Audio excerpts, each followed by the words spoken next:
ఆయన అమర్తాడు. దేనికి అమర్చాలి? క్రొత్త నిబంధన హృదయములో అమర్చాలి. అప్పుడు హృదయము ఏమవుతుందండి? నూతనముగా మారు మనసు పొందుతుంది. దేవునికి స్తోత్రం కలుగును గాక. అది మంచిది.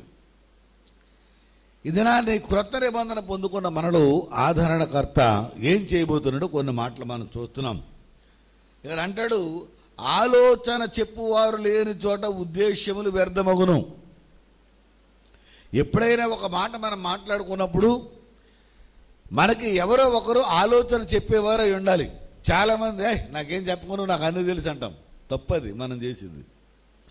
మొట్టమొదట మనం నేర్చుకోవాల్సిన మంచి మాట ఏంటంటే, మనకి ఎవరో ఒకరు ఒక ఆలోచన చెప్పాలి. ఖచ్చితంగా ఆలోచన చెప్పేవారు లేరనుకోండి మనలో మనమాట.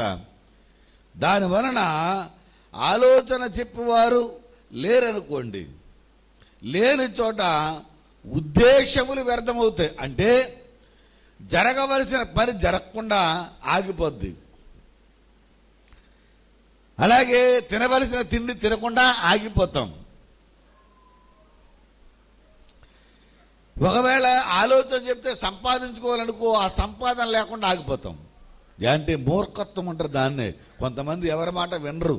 నాకు సమస్తము తెలుసు, నా మాట నాకు తెలుసు, నాకెవరు చెప్పవలసిన అవసరం లేదు. అది కరెక్ట్ కాదు. ఎప్పుడు కూడా కరెక్ట్ కాదు. ఒకటి, మనము పరిపూర్ణంగా దేవునికి అతికించబడితే ఆయన మనం నేర్పుతాడు. ఇప్పుడు అతికించబడలేదు కాబట్టి కనీసం ఎవరో ఒకరి ఆలోచన మనకు ఉండాలి. నాకు ఎవరు చెప్పవసరం లేదు అనే మాట మాత్రం మనం మాట్లాడకూడదు. నాకు అన్నీ తెలుసు, నాకు నువ్వేం చెప్తావు అనే మాట మనం మాట్లాడకూడదు. ఎందుకనంటే అలాగ అయితేనంటండి, అలా చేస్తే ఉద్దేశములు ఏమవుతాయి? వ్యర్థమైపోతాయి. ఆలోచన చెప్పువారు బహుమంది ఉన్నాయడలా ఉద్దేశములు దృఢమవుతాయి. దేవునికి స్తోత్రం కలుగును గాక. ఆలోచన చెప్పువారు లేకపోతే అనుకున్న పని జరగదు. ఏ పనికైనా ఆటంకం ఉంటుంది తప్ప ఆ పని జరగకుండా ఆగిపోయే విషయాలు ఉంటాయి. ఆలోచన చెప్పేవారు ఉంటే ఎలాంటి పని అయినా జరుగుద్ది. దేవునికి స్తోత్రం కలుగును గాక. హల్లెలూయా.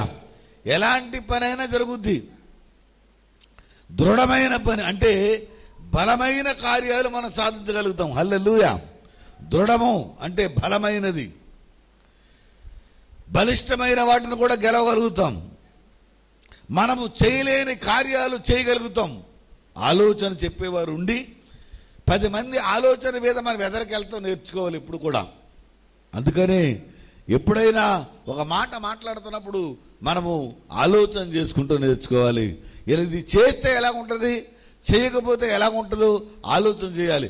ఇప్పుడు ఆలోచన చెప్పేవారు ఆలోచన చేయమన్నాం కదని ఎవరి దగ్గరికి పెడితే వాళ్ళ దగ్గరికి వెళ్ళి ఆలోచన చేయమన్నారు పాస్టర్ గారు, మరి ఏంటన్నాం అనుకో, వాళ్ళ సరైన ఆలోచన లేని వాళ్ళు అనుకుందాం. ఆలోచన నీ పని నీకే నచ్చిందా, వాళ్ళతో నీకు ఆలోచన అంటారు, ఎంతో దురిపోద్దు మాట. అలా కాకుండా నువ్వు ఆలోచన చేయవలసింది ఎవరి దగ్గరికి వెళ్ళి చేయాలంటే, దేవుని యందు భయమును భక్తిని కలిగి దేవుని కొరకు వారి జీవితాన్ని సమర్పించుకుని లోకాన్ని ఆశ్రయించకుండా దేవుని పక్షంగా పవిత్రమైన మాటలు పరిశుద్ధమైన మార్గాన్ని తెలియపరిచే వారితో మాత్రమే ఆలోచన చేయాలి. ఇక్కడ మూర్ఖుడు గీరుకుడు అలా ఎలాంటి అన్ని తెలిసి వెళ్ళి ఏంటన్నామనుకో, ఇక ఏమో దీనికి జోడవుద్ది తప్ప ఏమాత్రము పని జరగదు. అందుకని ప్రియులారా, మన జీవితాల్లో ఎప్పుడు కూడా ఆలోచన అనేది దేవుని పక్షంగా ఉన్నటువంటి బిడ్డలతో మనం ఆలోచన చేసి కార్యాన్ని సఫలం చేసుకోవాలి తప్ప కార్యం ఆగిపోయేటట్లు చేసుకోకూడదు. అందుకని కార్యం ఆగింది అని అంటే మనకు ఆలోచన లేనట్లు లెక్క. మన సొంత ఆలోచనతో ఏ కార్యాలు ఆపుకోకూడదు. కొంచెం ఆలోచన తీసుకుని మంచివారి ఆలోచన, దేవుని యందు విశ్వాసం ఉంచేవారి ఆలోచన, మనలాంటి వ్యక్తి ఆలోచన ఇంకొక వ్యక్తితో మాట్లాడమనుకోండి, ఆ వ్యక్తి కూడా ఏమంటే ఇది నీకే సరిపోద్ది, ఇంకేం అక్కర్లేదు అంటాడు. అది కాదు.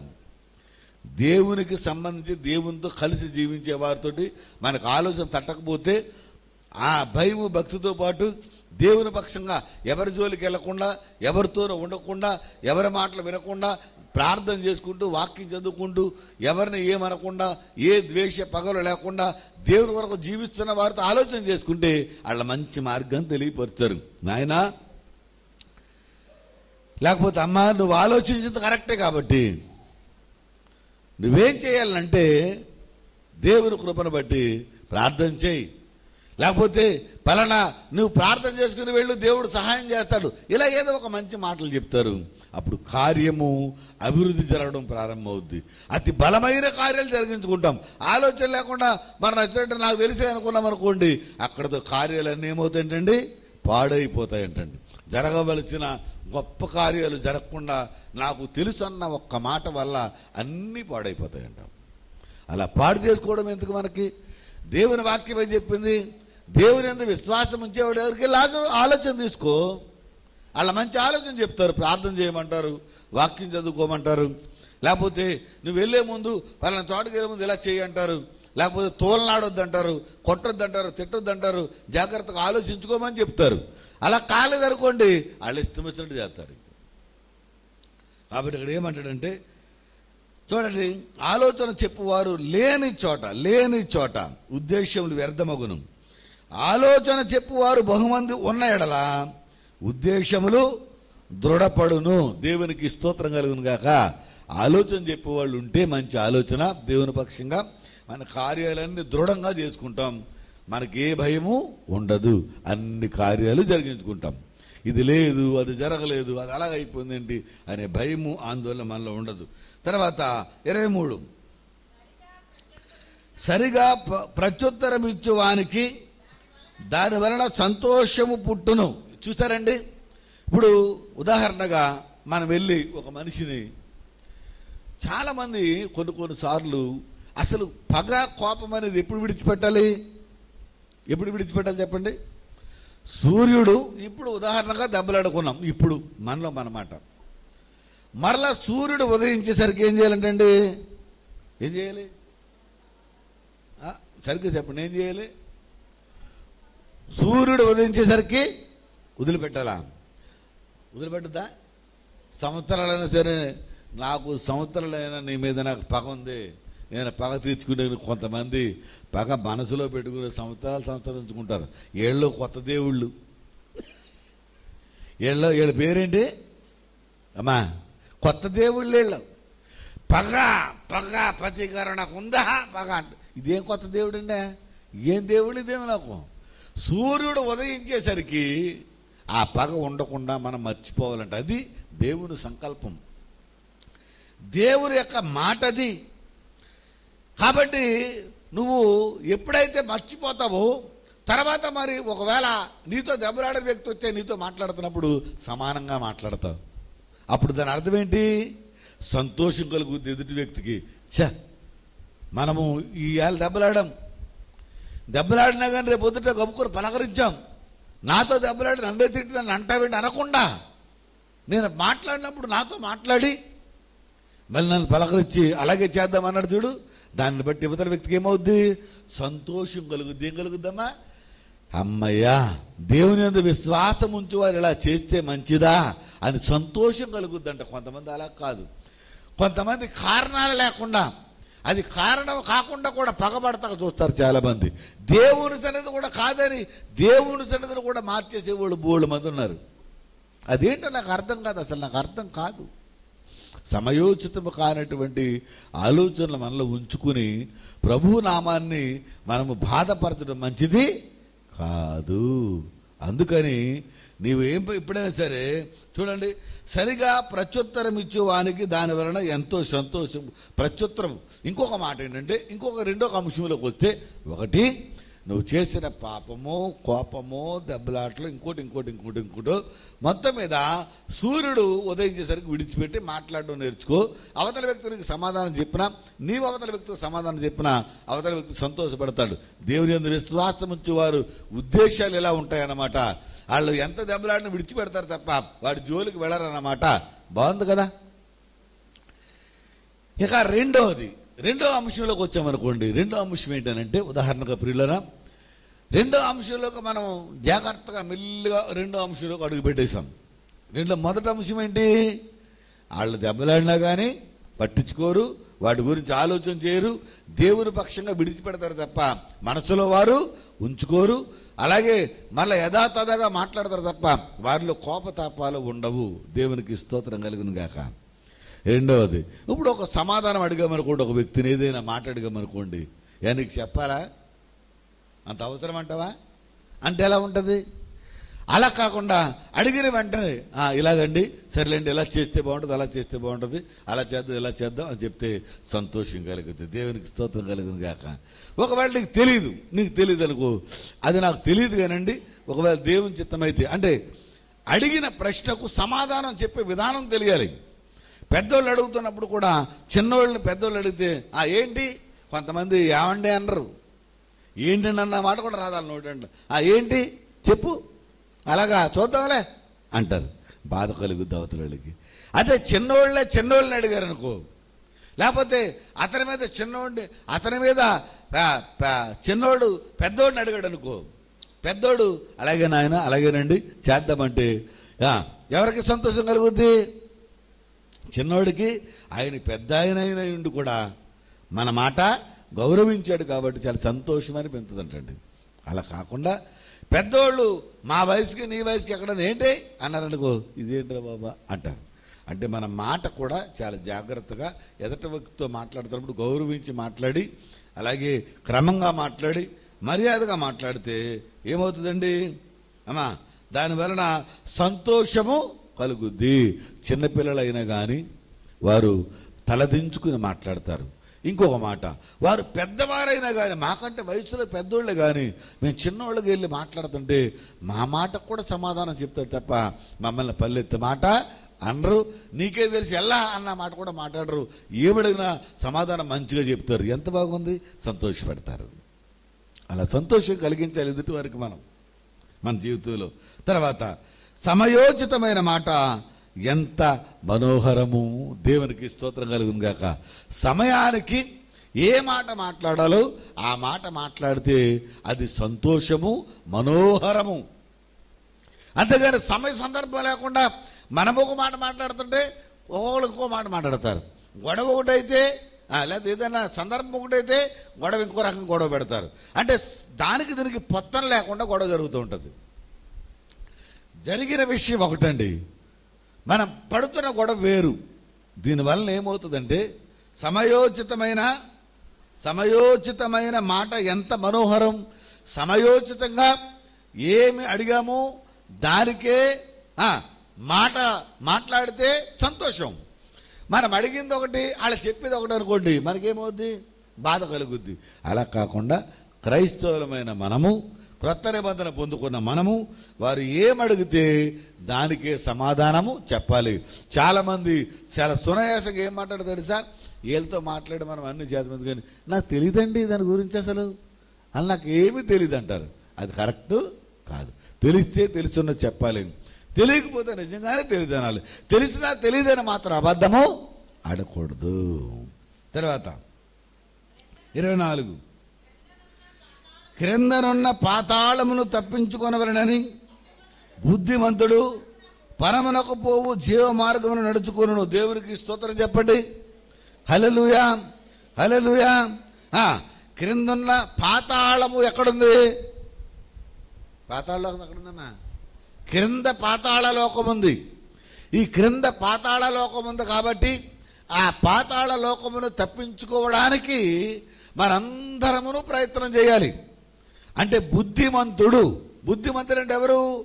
దేవుని యందు ఆలోచన కలిగిన వాడు, వాక్యానుసారంగా జీవించాలనుకునే ఆలోచన కలిగిన వాడు, ప్రార్థన చేసేవాడు, దేవుణ్ణి వెంబడించేవాడు, యేసు దేవుడిని నమ్మేవాడు. ఈ లోకంలో ఎంతకాలం బ్రతికిన ఒకనొక దినాన్ని లోకాన్ని విడిచిపెట్టాలి కాబట్టి మనకు అనేది పరలోకమే తప్ప ఇక ఏ లోకం మనకి లేదు. ఒకవేళ ఏదైనా లోకానికి వెళ్ళామంటే అది కేవలం పాతాళము, నరకమే. ఆ నరకానికి వెళితే మనకు నరక యాతన కాబట్టి అని బుద్ధిమంతుడు ఏం చేస్తాడంటండి, పరమునకు వెళ్ళే మార్గం ఏదో దాన్ని జాగ్రత్తగా చూసుకుంటాడంటే అతని నడవడిక జాగ్రత్తగా చూసుకుంటాడు. అతని మాట జాగ్రత్తగా చూసుకుంటాడు, అతని ఆలోచన జాగ్రత్తగా ఆలోచిస్తాడు. దేవుడు చెప్పినట్టుగానే ఆ నలుగురితో ఆలోచన చేసి ఏది మంచిదో ఏది చెడ్డదో తెలుసుకుని అప్పుడు మంచి చెడ్డ ఆ మంచి పని చేస్తాడు తప్ప చెడ్డ పని జోలికి వెళ్ళడు. ఇవన్నీ బుద్ధిమంతుడు చేస్తాడండి. ఇవన్నీ ఎవరండి? అదే బుద్ధిమంతులము మనము కావాలి. అలాంటి బుద్ధిమంతులం మనం కావాలి. వాక్యం చెప్తున్న రీతిగా నలుగురితో సహవాసం చేయాలి, నలుగురితో మాట్లాడాలి, నలుగురిలో ఆలోచన చేయాలి. మనలాంటి మనుషులతో కాదు, మనకంటే కొంచెం భక్తి భయము కలిగి మనకలాగా లేకుండా దేవుని మీదే ఆధారపడుతూ దేవునితో కలిసి ఉన్న వారితో మాట్లాడాలి. ఏం చేయమంటారు అని. మనలాంటి ఒకరితో మాట్లాడితే మనకులాగా సమాధానం చెప్తాడు. నువ్వు ఆలోచన కరెక్టే, నువ్వు ఎలా చేస్తే ఎలా చేసాయి అంటాడు. అక్కడితో ఏమవుతుంది? మొత్తానికి డబల్ అవుతుంది. ఇప్పుడు అలా కాకుండా దేవుని యందు విశ్వాసం చోటు వెరిగితే అప్పుడు అంటాడు, కంగారు పడొద్దు నాయన, అమ్మ కంగారు పడకరా, అయ్యా కంగారు పడకండి, అమ్మ కంగారు పడకండి, ప్రార్థన చేద్దాం, ఇది ఏంటో ఆలోచన ఏంటో చూద్దాం, మనం జాగ్రత్తగా ఉందాం, కంగారు పడకండి అని చెప్తారు. ఆ ఆలోచన మనం తీసుకుంటే మనము బుద్ధిమంతులుగా ఉంటాం. కాబట్టి ఆదరణకర్తకు అవసరమైంది ఏంటో దానిని మనము వెంబడించాలి. దానిలో మనం ఏం చేయాలండి? నడుచుకోవాలి. దేవునికి స్తోత్రం కలుగును గాక. రెండవ మాట చూడండి, యోహాను సువార్త 14వ అధ్యాయము. రెండో మాట యోహాను సువార్త 14వ అధ్యాయము. చూడండి, 14వ అధ్యాయం తీసుకున్నారా? 12వ వచనం దగ్గర నుంచి చదువుతాం. అమ్మా,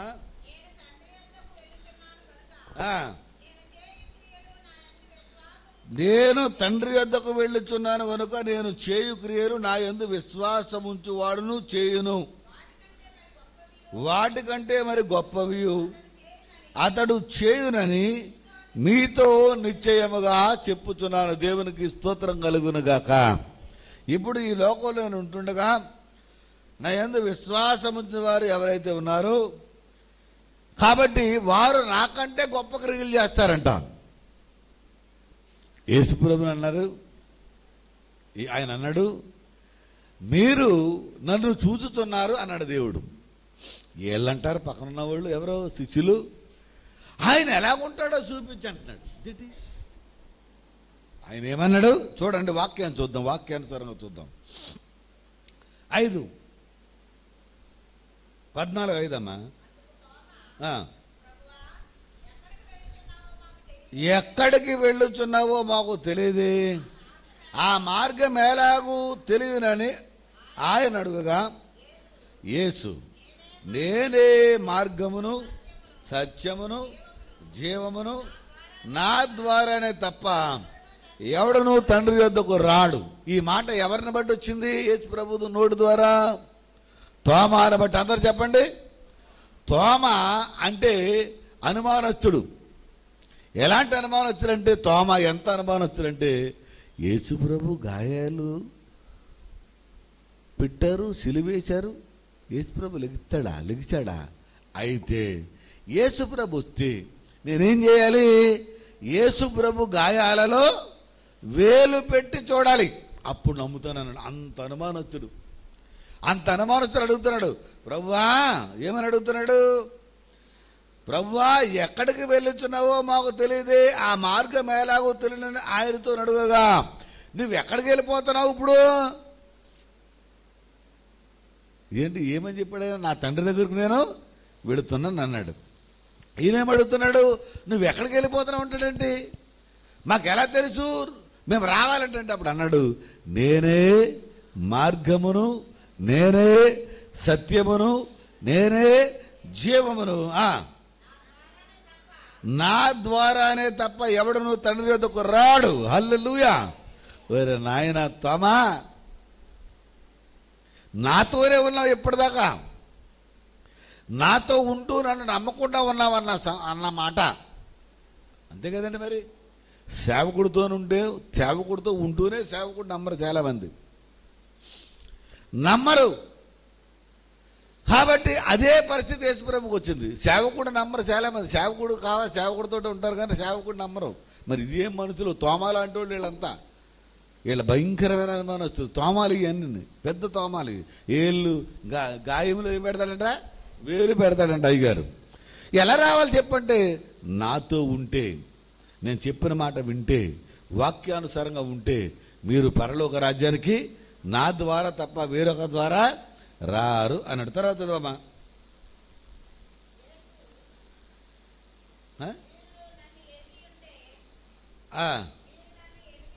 మీరు నన్ను ఎరుగి ఉంటే నా తండ్రిని ఎరుగి ఉందురు, ఎప్పటి నుండి మీరు ఆయనను ఎరుగుదురు, ఆయనను చూచి ఉన్నారని చెప్పాను. ఇదిగోండి మళ్ళీ రెండోడు వచ్చాడు అనుమానస్తుడు. ఇప్పుడు ఏమన్నాడు ఆయన? పైకి చదవమ్మా. మీరు నన్ను ఎరుగి ఉంటే నా తండ్రిని ఎరుగి ఉందురు, ఇప్పటి నుండి మీరు ఆయనను ఎరుగుదురు, ఆయనను చూచి ఉన్నారని చెప్పాను. ఇదిగో నన్ను ఎరిగితే నా తండ్రిని ఎరిగారు. చూడండి, సరిగ్గా వినాలి మాట. నన్ను ఎరిగితే నా తండ్రిని ఎరిగారు అనగా నన్ను నేనేంటో తెలుసు కాబట్టి నా తండ్రి కూడా అంతేనన్న సంగతి మీకు అర్థమైపోయింది. పైగా నన్ను చూశారు, ఇప్పుడు నా తండ్రిని చూసినట్టే అన్నాడు. పబ్లిక్ అయినా మాట్లాడతారు కదా ఆయన. ఈ మాటల్లో ఏమంటే కొంతమంది మాట్లాడే మాటల్లో అసలు మాట ఉండదు. జల్లిడి అడ్డొట్టి ఒకటి కొడతారు కొంతమంది, అంటే దెబ్బ తగలకుండా కొట్టే టైపు. లేకపోతే మాట అడ్డెట్టి మాట చెప్తారు కొంతమంది. కానీ యేసుప్రభు అలా చెప్పలేదే, డైరెక్ట్గా చెప్పేస్తున్నాడు. నన్ను చూసిన వాళ్ళు నా తండ్రిని చూసినట్టే. నాతో సహవాసం చేశారు కాబట్టి ఆయన ఎందుకు కూడా మీరు సహవాసము చేసినట్టు అన్నాడు. చదవమ్మా. అప్పుడు ఫిలిప్ అంటాడు,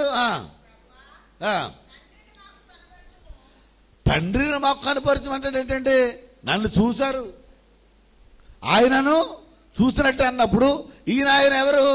ఈయన ఆయన ఒకటే. ఈయన ఆయన ఒకటే అయినప్పుడు మళ్ళీ ఫిలిప్ అంటాడు ఆయన ఎలా ఉంటాడో మాకు చూపించంటాడేంటి? ఏమంటే మనుషులు చూసారా ఎంత భయంకరంగా మారిపోయారో? వాక్యాన్ని వినండమ్మా, వాక్యాన్ని వెంబడించండి అమ్మా, వాక్యంతో ఉండండి అమ్మా అంటే నీ బతుకు నువ్వు చూసుకో అంటారు కొంతమంది. ఇదేంటో నాకు అర్థం కాదు. ఏం మనుషులు వీళ్ళు? ఫిలిప్ లాంటి వాళ్ళు కాకపోతే వీళ్ళు. యేసుప్రభు నన్ను చూశారంటే నాతో ఉన్నట్టే, మీరు నన్ను చూశారంటే నా తండ్రిని చూసినట్టే, నాతో ఉన్నారంటే ఆయనతో ఉన్నట్టే అంటే మీ తండ్రిని నాకు చూపించంటారేంటి? చూసేశారు వీళ్ళు. అసలు దేవుణ్ణి చూసేశారు, ఆయన్నే చూసేశారు. మళ్ళీ ఆయన ఎవరో మాకు చూపించంటారంటే నాకు అర్థం కాదు. అప్పుడు వెంటనే యేసుప్రభుకి ఏం రావాలి? కోపం. అసలు ఎంత బాధ వచ్చి ఉంటుందంటే, చాలామంది మీకు అదే చాలాసార్లు చెప్పాను, వాక్యాన్ని పబ్లిక్గా బోధిస్తుంటే చాలామంది ఏమనుకుంటారంటే నువ్వేదో చూసుకో, వాక్యాన్ని వినమని చెప్తుంటే వాక్యాన్ని చేయాలి, వినాలి. ఈ గొడవ ఏంటి మరి మధ్యలో? పిలుపుకి ఈ గొడవ ఏంటి నాకు అర్థం కాలేదు. అప్పుడు ఏమన్నాడు చదవమ్మా.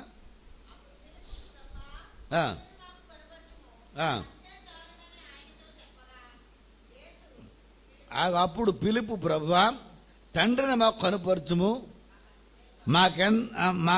మాకంతే చాలునని ఆయనతో చెప్పగా, యేసు పిలుపు నేను ఇంతకాలం మీ వద్ద ఉండినను నీవు నన్ను ఎరుగవా? పిలుపు ఇంతకాలం నీతోనే ఉన్నాను కదంటే, నేనే ఆయన అని చెప్తున్నట్టే మళ్ళీ మీ తండ్రిని చూపించంటావేంటి? ఇదేం మాట? తప్పది. అలాగా వ్యతిరేకమైన మాటలు మాట్లాడకూడదు. ఏం చెప్తున్నామో అది వినాలి తప్ప అది చూసుకో, ఇది చూసుకో, నువ్వు చూసుకో, వాళ్ళని చూసుకోండి, వీళ్ళని చూసుకోండి, ఎవరి మీద చెప్తారు, ఇలాంటి మాటలు తప్పది. మనం వాక్యాన్ని వింటున్నాం కాబట్టి అలాంటి లోపం ఏదైనా మనలో ఉంటే సరి చేసుకోవడానికి ట్రై చేయాలి. ఇక చెప్పినోడు చూసుకుంటామేంటి నాకు అర్థం కాల. ఇప్పుడు ఆయన అదే మాట్లాడుతున్నాడు. ఇదేంట్రా, నాతో ఉన్నారు, నాతో తిరుగుతున్నారు, నాతో ఉన్నారయ్యా మీరంతా, మళ్ళీ ఇప్పుడు ఇక ఆయన ఎవరో నాకు తెలియపరచంటారండి. నాయన తప్పది మీరు చేసే పని. వ్యతిరేకమైన మాట మీలోంచి రాకూడదు. చదవమ్మా. నన్ను చూచిన వాడు తండ్రిని చూస్తున్నాడు గనుక తండ్రిని మాకు కనుపరచమని ఎలా చెప్పుచున్నావు? తండ్రి యందు నేనును నా యందు తండ్రి ఉన్నామని నీవు నమ్ముటలేదా? నేను మీతో చెప్పుచున్న మాటలు నా అంతట నేనే చెప్పుటలేదు, నా తండ్రి యందు నివసించుచు తన క్రియలు చేయుచున్నాడు. దేవునికి స్తోత్రం కలుగును గాక. తండ్రి యందు నేనును నా యందు తండ్రి ఉన్నామని నమ్ముడి, లేదా ఈ క్రియల నిమిత్తమైనను నన్ను నమ్ముడి. నేను తండ్రి వద్దకు వెళ్ళుచున్నాను గనుక నేను చేయు క్రియలు నా యందు విశ్వాసముంచు వాడును చేయను, వారికంటే మరి గొప్పవియు. హల్లెలూయా. కాబట్టి నన్ను చూశారు, నా తండ్రిని చూసినట్టే. లేనిపోని ప్రశ్నలు వేయకండి. చెప్పిన వాక్యాన్ని విన్నారు, అద్భుత కార్యాలు చూశారు, స్వస్థతలు చూశారు, ప్రార్థన చేసినప్పుడు ఏం జరిగిందో చూశారు. చచ్చిపోయినోడిని లేపాను, ఏమన్నా చచ్చిపోయినోడిని లేపాను, కుంటోడిని బాగు చేశాను, గుడ్డోడిని బాగు చేశాను, అవుటోడిని బాగు చేశారు, కళ్ళారా చూశారు.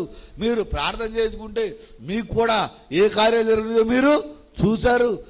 ఇదిగో పేతురు అన్నాను, పేతురేమో అబద్ధమాడాడు, చూశారు. అంతే కదండి. యోధా ఇస్కరియోతు, నువ్వు నన్ను పట్టిస్తున్నావన్నాను, అతను నన్ను పట్టించాడు. ఆఖరికి సిలువ పొందాను, రక్తాన్ని కార్చాను, మళ్ళీ లేచిన తర్వాత ఇదే మనమయ్యా. తప్పు బాబు. ఇప్పుడైనా మీరు మారు మనసు పొంది ఒక నీడలో ఒకటి నమ్మకం కలిగి ఇంతవరకు వింటున్న వాక్యంలో ఎన్నో అద్భుత కార్యాలు చూసాం, స్వస్థతలు చూసాం, ప్రార్థనలో స్వస్థతలు చూసాం, అద్భుత కార్యాలు చూసాం కదా. వాటిని బట్టి మీరు వెంబడించాలి. కానీ ఇంకా అనుమానంతో మీ ఇష్టమైతే రకరకాల మాటలు మాట్లాడితే దానివల్ల ప్రయోజనం ఉండదు. నా యందు విశ్వాసం ఉంచేవాడు నాకంటే గొప్ప కార్యాలు చేయగలుగుతాడు. విశ్వాసం ఉంచకపోతే వారికి ఏ సంబంధము ఉండదు అన్నాడు. అందుకు కాబట్టి ఆదరణకర్త అయిన దేవుడు మనకు తెలియపరుస్తున్న ఈ చక్కటి అనుభవాన్ని మనం జ్ఞాపకం చేసుకుని మనం ఏదైనా మాట్లాడుతున్నప్పుడు మంచి వ్యక్తుల దగ్గరికి, ప్రార్థనాపరుల దగ్గరికి, ఒకళ్ళని మోసం చేసిన వాడి దగ్గరికి వెళ్ళామనుకోండి, దానివల్ల నీకు లాభము ఉండదు. ఎవరి జోలికి వెళ్లకుండా, ఎవరి ఊసు పలుకు తేకుండా దేవుని మీదే ఆధారపడి దేవుని కొరకు జీవించే వాడితో మాత్రమే ఆలోచించే. ఒకవేళ వారు లేరు అనుకుందాం, మనం చూసినంత మేరలో నువ్వు కన్నీరు విడిచి మోకరించి ప్రభు సన్నిధిలో ప్రార్థన చేసుకో. ఆయన ఆలోచన చెప్పే దేవుడు. అప్పుడు నీవు అభివృద్ధి పరచబడతావు. అంతే కదండి. అలాగే రెండవదిగా మనం ఆలోచన చేస్తే, నువ్వు ఆలోచన చేసినప్పుడు 10 మందితో ఆలోచన చేయి, నీ అంతటి నువ్వుగా ఆలోచన చేయకు. రెండవది ఏంటంటే, ఆల్రెడీ ఇప్పుడు దాకా ఎన్నో అద్భుత కార్యాలు, ఆశ్చర్య కార్యాలు నువ్వు చూసావు కాబట్టి ఇక దాన్ని నమ్ము, వెంబడించు, వాటిని విడిచిపెట్టద్దు. ఆదరణకర్త చెప్తున్న మాటలు మనం వింటే మన జీవితాలకు లాభము, సంతోషం ఉంటుంది. మన తండ్రిని మనం చూసిన వారము అవుతాం. గొప్ప కార్యాలు సంపాదించుకునే గొప్ప భాగ్యాన్ని దేవుడు ఇస్తాడు. ప్రార్థన చేసుకుందాం. పరిశుద్ధుల ప్రేమగలుడు మా తండ్రి, కృపగలుగుడు మా యేసయ్యా, నీకే మహిమ. ఆదరణకర్తమైన మా తండ్రి, బిడ్డలను ఆదరించండి, ప్రేమించండి, బలపరచండి. నువ్వు చెప్తున్న ప్రతి మాటలో కూడా మీరు ఏదైనా మాట్లాడదలిసినా, ఏదైనా చేయదలిసిన నలుగురిని ఆలోచించి చేసుకోండి. మీ అంతటి మీరుగా మీ ఇష్టమైనట్టు కాదు. ఒకవేళ మీకు ఆలోచన చెప్పేవారు లేకపోతే నా దగ్గర ప్రార్థన చేయండి, నేను మీకు ఆలోచన చెప్తానని సెలవిచ్చావు ప్రభా. అటు ధన్యత బిడ్డలు ఎరిగినట్లు సహాయం చేయండి. బిడ్డలందరి పని ఆత్మను కొమ్మరించి నడిపించి బలపరచుమని యేసు పరిశుద్ధ నామమును అడిగి వేడుకొనుచున్నాం మా పరమ తండ్రి, ఆమేన్. పరలోకమందున్న మా తండ్రి,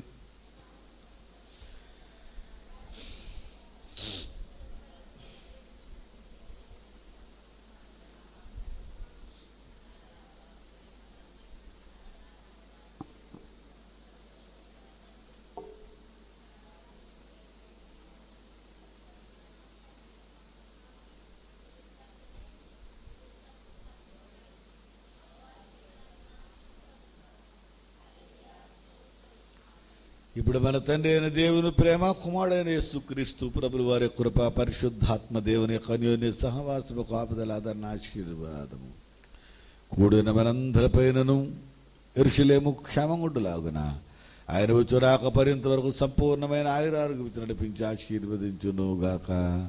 ఆమేన్.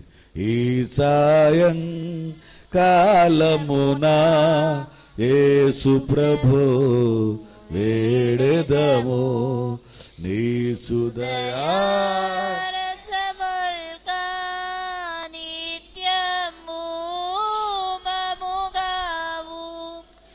ఈ సాయం కాలమునా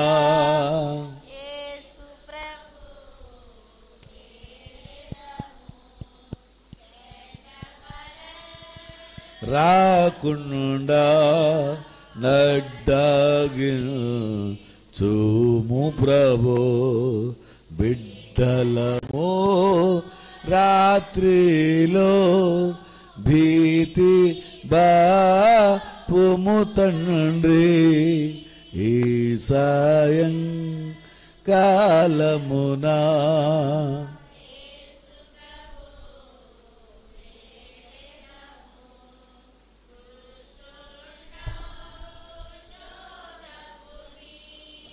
దృక్కుటకు